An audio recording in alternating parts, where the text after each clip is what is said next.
Welcome back to Banking Digits. Today we break down how to convert NRO account to resident account, fast and easy. The first step in your NRI to resident account conversion is to inform your bank immediately upon returning to India for good. You'll need to submit a formal request for the NRO to resident savings account procedure. Step 2 involves submitting proof of your change in residential status.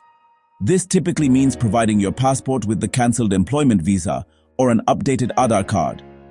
Step 3 is filling out the necessary declaration forms, usually Form R for resident status. Step 4, the bank will review your entire NRO account history. Finally, Step 5. Upon approval, your NRO account is redesignated as a resident savings account, and a new passbook and checkbook are issued.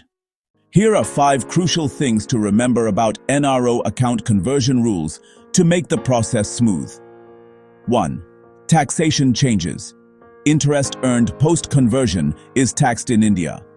Understand your NRO account tax implications thoroughly. 2. Documentation. Keep your KYC documents, passport, and visa cancellation proof ready. The documents required for NRO to resident account conversion are key. 3. Balance transfer. Any balances held in your NRO account can be seamlessly transferred to the newly converted resident account. This makes the NRO to resident savings account process convenient. 4. Premature FD closure.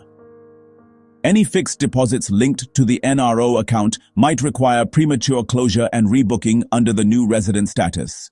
5. Joint account holder.